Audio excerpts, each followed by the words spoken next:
News. New York City. FAQ NYC podcast getting more and more interesting by the minute. FAQ. It's FAQ NYC, the New Yorkers podcast from the newsroom by and for New Yorkers, the city. I'm Harry Siegel, here with Professor Christina Greer and reporter Katie Onan. Hello. Hi, Harry. Hi, Harry. Hi, Katie. Hi, Chrissy. So, school's back forever. Summer's done. And in honor of Labor Day, we all failed to script an intro about the week, which is usually how we arrange thoughts. So we're going to jump right in. And speaking of things that are behind us now, maybe, Mayor Eric Adams says that COVID is in the rear view mirror now. Is that so? I will note that we just recovered as many jobs as we had before COVID, which took like a year longer than pretty much everywhere else in the country. I don't think COVID is. I was just having this conversation with some friends. You know, there's this resurgence. There's a new variant. And I know at the city, the website, thecity.nyc, we did a guide to sort of where to get tests, treatments, and vaccines. And it was difficult. I know I spoke to Rachel Holiday Smith, who was one of the writers on it, just figuring out these resources that in 2020 and 2021, we built this entire kind of system of how to get these things done, where to get tested, where to get help. And it's gone away. Obviously, the need has not been as great, but I've seen lots of tweets, especially from people who have long COVID and who are still really in the thick of it, this upset, just feeling so upset that the city could, and the federal government too, but focusing on New York City, you could build this whole thing and then kind of slowly take it away when the need isn't completely gone. And in some ways, the need will probably never be completely gone. But wasn't this the conversation when we were first battling COVID in 2020, where folks were saying, if we don't get this right now, we will be dealing with this constant resurgence every few months, every few years. It'll literally be whack-a-mole, and it'll just be mutated versions of, we just kind of like live with COVID as a society and a culture if we don't like nip it in the bud. And then we've always had like competing messaging, right? Because listen, I understand as an elected official, certain elected officials are like, we got to get back to work. So put on a mask or not. And like, let's get these midtown offices filled in. And then other elected officials are saying, well, the public health sort of cost benefit analysis is such that maybe we should really just go in and, going underground and like get this thing completely resolved. So then we're done with it. But as a society, we know that people aren't used to being told what to do. Like in that capacity, even though, like, let's be clear, some of these anti-maskers, it's like, you've had your vaccines the whole time. Like, how'd you go to public school? Like, we've been doing this, but this particular instance, with conspiracy theories from an entire party, et cetera, et cetera. So now we're dealing with, a mayor who's just like, we got to have the economics of New York City up and running. And that means the rhetoric is COVID's over, literally in the rearview mirror. And just because people aren't going to the hospital at the same rates and they aren't dying at the same rates doesn't mean we're not going to have these long-term effects, since all of us know folks who have long-term COVID and they are dealing with whether it's skin issues, heart issues, brain issues, memory issues, mobility issues, depression issues. I mean, the list goes on and on about the effects of long COVID. I wish we as Americans got our stuff together, and we clearly didn't. Yeah, I find that the mayor has this sort of mentality that I remember seeing someone from my hometown posting a meme of starting March 1st. I think it was 2021 too, right? Starting March 1st, we declare that COVID is over.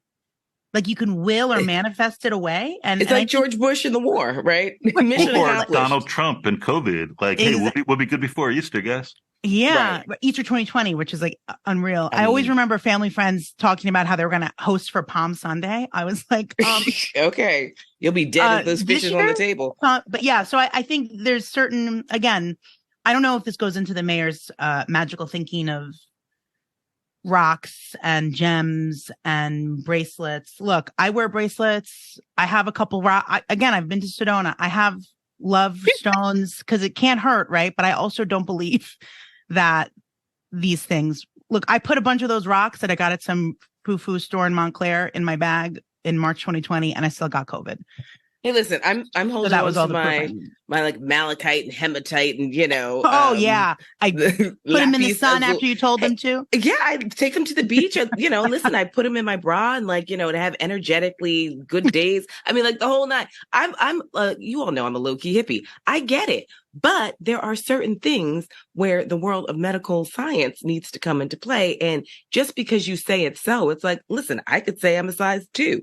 That doesn't make it so. Like I could say I'm 6'4". That doesn't make it so. I mean, I think that's also part of, this is where the mayor reminds me a little bit of Trump, because he'll say things and it's like, based on what? Yeah. Like, I want to defend Eric Adams strongly here against my co-host. I may or may not have crystals in my underwear. I'm down with this stuff too. But what I'm saying is, number one, if you're mayor in New York City and you saw how badly de Blasio and Cuomo collectively screwed some of this up, if you see this new Empire report from Bill Hammond about how COVID hit New York City earlier and much harder, earlier than previously known, and much harder than basically anywhere else in the world, despite the shutdown and all the economic damage that did. If you look at what's happening with office spaces here, I do know where he's coming from. And yes, there's absolutely an element of magical thinking to that, but it's like the magic that maybe New York needs to get through. And we knew that COVID couldn't be exterminated. This was going to be a chronic thing as soon as it was in different animal populations. That's the point at which you cannot eliminate a disease, because it has these other reservoirs it can hide in. And that ship has sailed a long time ago. There are these interesting questions about free tests and vaccines and if any of that should be provided. The federal government put a ton of money into that in my view was close to fraud money, as was the PPP money, as was some of the money that went to operations like DocGo that's now pivoted into, migrant services on behalf of Eric Adams. But I get him saying we can't shut things down again. There is a health risk here, and we need to blow through, and we need people to be showing up at work. And lastly, if Facebook can be Meta, FAQ, go away, Zuckerberg. FAQ is Meta now. Because I'm just going to note that you mentioned Rachel Holiday Smith. You're like, The City. Oh, our news site, The City. The City, the news site, is a bad name. In my personal view, I do not speak for the institution, because I'm editing things and it's like, The City has learned, the city has done this thing. The city has learned. You all are the journalistic equivalent of The Weeknd. I was like, what group is this? Who is this? Or her? I'm like, how can I find your music? Her? I'll make one point to that. Worst name since DNA Info is just the last thing I wanted to say. Where every single person who's trying to do ads there had to be like, no, we're not a medical company at the start of every call. Right. You didn't work there, I did. So I know people called for DNA tests every single week.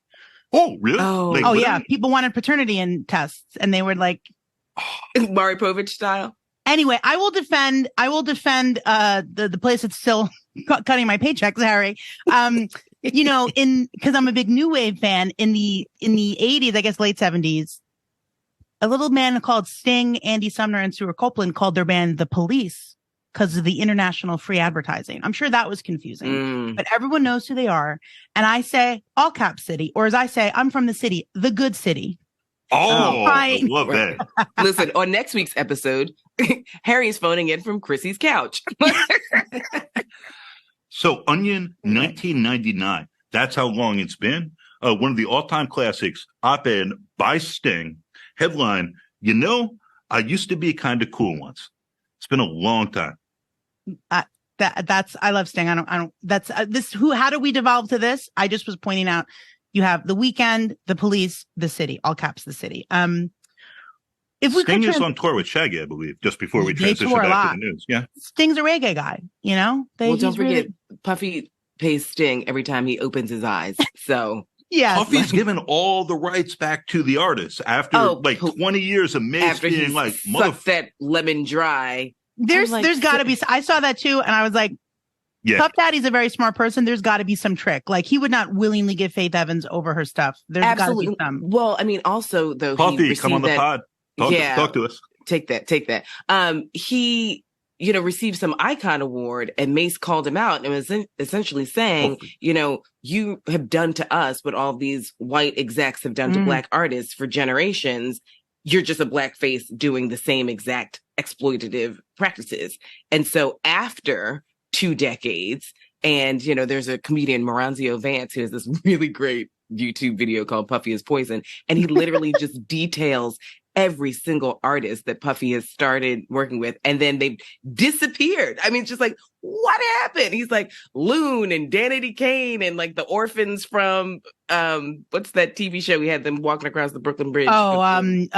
The Junior. making the band, right? Dylon and all them. So I mean, he just goes through all these artists that he signed and like he worked on the first album. I think he's got a little bit of like ADD, it's just he's really interested in someone for like the first album, and then it's like, you're on your own, kid.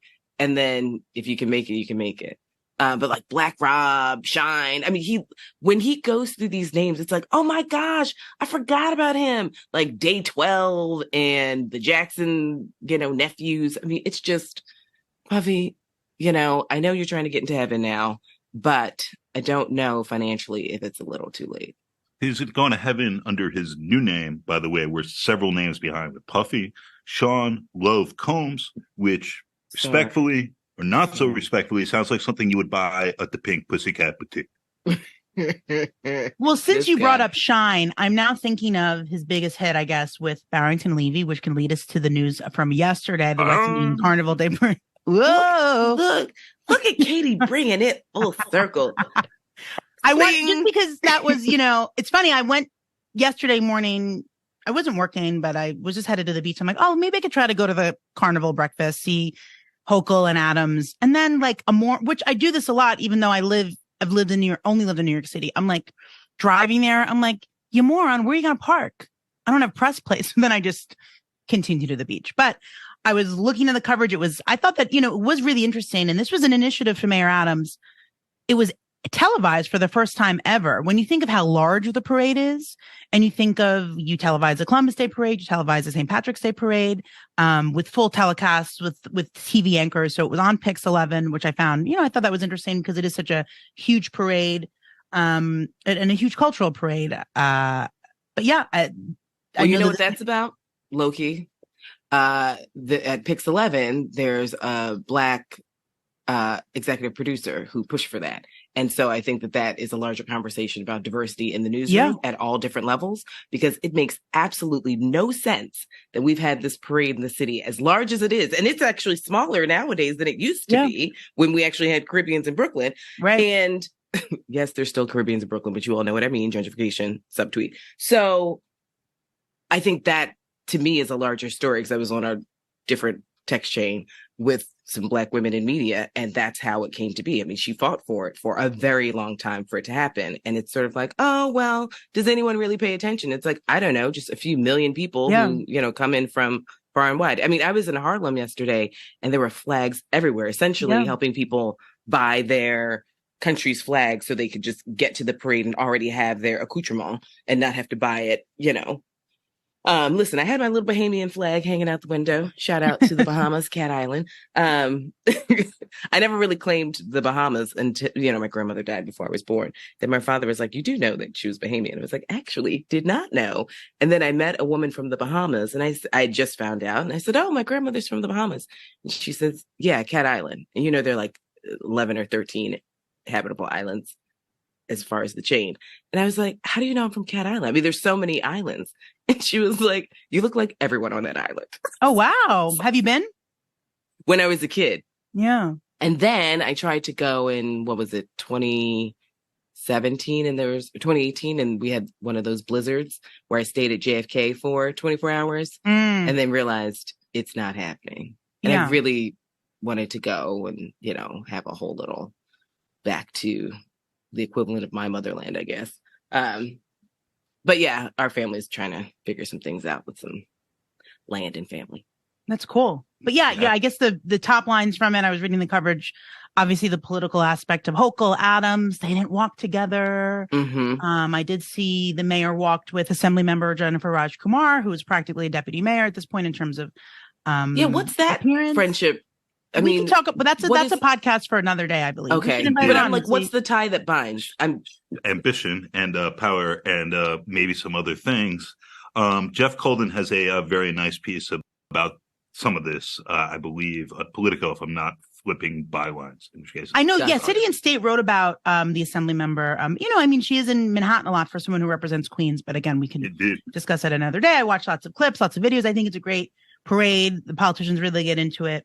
Brad Lander was not a horrible dancer when I was watching. There was a clip. Let's stop the presses. I I heard mean- Chuck Schumer was literally trying to shout out every single flag. Like the way I he goes saw to that every single tweet. county, he's like, if he You think sees he a flag, quizzes he's gonna- himself? His wife Probably. in the morning of is like, and he's like, Well, Grenada. he's not great at name pronunciations. I've been at a few events, like inauguration events for like city council members and things, and he butchers names, but I'm sure he's got a little binder. It's like, because listen, even I get a little turned around sometimes. Like some of these flags are a touch similar for me. So I'm like, wait, Barbados and Bahamas. Okay, those are the blues. Yeah. One has like the tripod, not Right. the tripod, but Trident? what's it called? Thank you, Trident. I mean, it took me forever to not mix up Puerto Rico and Cuba. Red Star, Blue Star.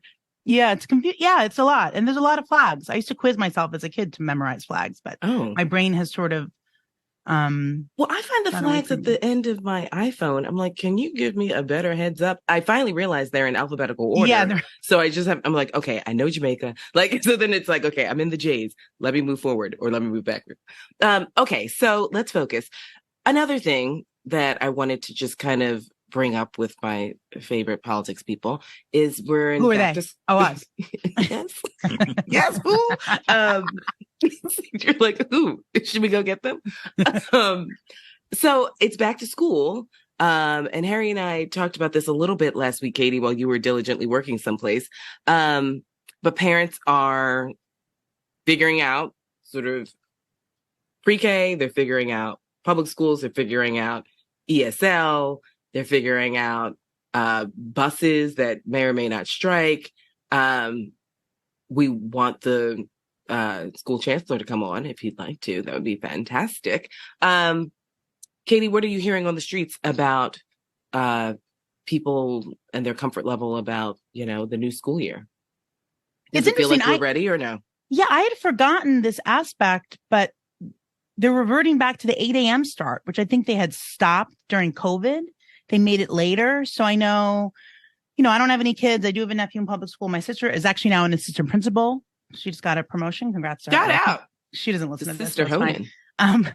But yeah, I think that I know the school bus strike. I know, and interesting hearing about a potential school bus strike, because I know a lot of students who are within District 75, students with special needs who get bused. There's always busing issues. I have a lot of friends who work in District 75. I mean, it'll be weeks, and they get a lot of coverage, but it is sort of such a scandal in my eyes that you have a kid who might be in a wheelchair or a kid with special needs who needs to go to a school far from where they live, and the buses will not work for weeks. So it's not, I look at that. I know the mayor had a little, it was a little bit of a Twitter controversy because the mayor said, just to remind everyone, busing is not mandated. This is something we provide. Obviously, it's mandated if your kid has an IEP. There's other circumstances, situations where it's mandated. But I was in that room when he said it. This was last week on the Phil Banks show. And it almost felt like, On the Phil Okay, Banks show. well, thanks, Mayor. Start with that. Yeah, right. Well, it was him and the police commissioner and the school chancellor, and Phil Banks. But it's thinking We like, have 80% of the listenership of the Phil Banks show on this podcast. yeah, now. they're watching. True. So I think that it's kind of struck me as like, okay, like, well, this is the largest school district in the country. Like, are we supposed to be bowing down because you provide busing for not even all the kids? I think there's a larger question of why the DOE, they have contracts with these companies, but why not take ownership of it? So then there's more control over what's happening. I think it's also labor issues. They say they don't have as many bus drivers. I think, yeah, there are still parents who are concerned about the spread of COVID. There's always that happens when you get kids back in the school, and if there's a rise of a variant. Kids are a lot of kids are in a classroom. Who knows what will happen if there's a surge in that? I know some teachers, they have a new contract now, although I know not every teacher I know was happy with it. But yeah, so that's where we're at. And I think I'm always interested by the fact that I spoke to a friend who lives on Long Island. Her kids started today, which seems very soon, but public schools start Thursday. Charter school kids. I was on the bus this morning, and all the charter school kids are already there. Public school starts. Public school starts Thursday. Yeah, I have an event on the 7th, and there are lots of people who RSVP'd and said, like, I wish I could come, but it's the first day of school, and I, need to sort of be home with my kid when they get back to sort of process what's going down. And the last thing, I guess, before we scoot out of here, what's going down with the Staten Island ferry and these negotiations? I mean, listen, to be fair, right? No one's ever happy with negotiations. I mean, everyone feels like they lost a little bit, but does this ferry negotiation seem like something that we can at least work with, and folks who are on the island can actually have an agreement that helps them out for at least the next few years? Yeah, I mean, I think they didn't have a contract for 13 years, so it was significant that they announced a new one. It seemed like there was an opportunity for more hours, like a full 40-hour week. Yeah, I think we saw lots of movement last year where they weren't showing to work. There were some issues on the ferry, and that provides transportation for a lot of people. So yeah, I mean, I haven't heard too much feedback from people complaining about it, but it was a kind of a last minute announcement yesterday on Labor Day, which maybe the mayor designed. Mm-hmm. Oh, for sure. So the school buses are, it's interesting because you can make this conservative case. This is what's wrong with unions and the provision of public services, that it's incredibly expensive, that there have been like looming strike threats over time for a service that's terrible. And you can make a case that the government should actually be providing this instead of contracting out to companies that have their own employees who then are negotiating with the city. But in any which way you look at it, this is just one of those things that's a slight panic at the start of every school year, and like very expensive and at best unpleasant, and the sort of thing that seems like it's always half invested in a sort of frustrating way. Like, do it right. Maybe there's a case for don't do it, but like the middle is really messy. Mm-hmm. And as Katie mentioned, for most students, there is no right to be bused, and lots of students take public transportation, or their parents take them, or have other methods of getting to school. But for kids who are, and especially at younger grades and ones with special needs, it's important to get this right. And the way it's provided, it seems that it's much more a series of labor relations than a program that's actually investing on getting kids effectively to and from school. My own experience with that involved one of my kids, which was starting at a new school at a very young age, just, waiting on the first day for a bus that came, something like 100 minutes late, with their mom there, and then getting on a bus that took her nowhere near her home, that was not her bus, on the way out of school in the course of a single day, and just saying, wow, this is bad. I took those buses to school when I was a kid, and pretty much made it. Although I did have a couple adventures of missing the bus and hitchhiking to school in second grade, which was fun, and the person was very nice. Harry missing a bus. I don't know why that surprises me. It was a Crisscross song, R.I.P. I remember. Shine. So Shine, I would love to have him on the podcast to talk first off about J-Lo and Puffy getting off entirely, and gun carrier doing the time, but also to talk about conversion to Orthodox Judaism, leading the Belizean opposition, and what lessons from his youthful career in hip hop and also post incarceration crossed over into doing doing politics, and not. So I'm going to reach out. Politics, anytime, no less. No doubt, he's the leader of the opposition there now. Not allowed back in the States because he's a convicted felon. He's his legally. Story is so fascinating. Yeah. And I have one Club New York shooting anecdote. In high school, we had career day, and one of the former alums was a court reporter who typed it up. And she told everyone about how, I was a court reporter for the Club New York shooting, and I got to sell the transcripts for like $5 a page. And literally because of this woman, so many girls I graduated with went to become court reporters, which is an incredibly hard thing to do. Like, so you have to get a special keyboard, and you have to, however many words a minute. It's very hard. This woman just so messed up. Like the classroom. That's a severe career day. Yeah, everyone was like, so you saw Mhm, mhm. J-Lo and Puff Daddy? She's like, oh yeah, they were in my court. You know, it was fine. Oh, wow. Just Yeah, change the trajectory of. I can't of imagine local- like career day as a professor. It's like, so you sit in your office by yourself all day and you have poor circulation because you forget to stand up and walk around. And it's a constant anxiety of like rest and work. It's Yeah. Welcome to cool being a because the professor. AI is removing all those jobs in like Oh, the right. next 18 months. It's Right. also cool because how in the F, we've been very good with dodging the words, Chrissy, you and me on this one. Mhm. How in the F are court transcripts not public records? How in the F are reporters from different outlets like pooling resources Yeah. to get a copy of transcripts at big trials? And granted, I mean, the justice system is a joke because most things never go to trial. So you end up with much more limited records of what's happening. But even things that do, what's difficult or expensive to access from our public systems is remarkable. It's Well, very everything distressing. just needs to be overhauled. I mean, it is just absolutely insane that we have several tiers of justice. So, I mean, why is it that, Trump and friends are out on bail, but like Young Thug isn't? I mean, he's got money and he's not a flight risk. Like, it's gone, take away his passport and he should be out walking around as well. I mean, like, we just know that like the racial and class components of our system at every single level is just so inequitable and so blatant. It's sort of like, oh, there's nothing we can do about it. So we absolutely could, but we just refuse. All right. Thanks, listeners. Well, we're back to, I guess kids are back in school. If you have any feedback on stuff you'd like us to talk about or even guest suggestions, reach out to Harry. You can reach out to all of us. But Speaking of Harry, so as mentioned on the pod last week, there will be a storytelling event in Tribeca this Thursday.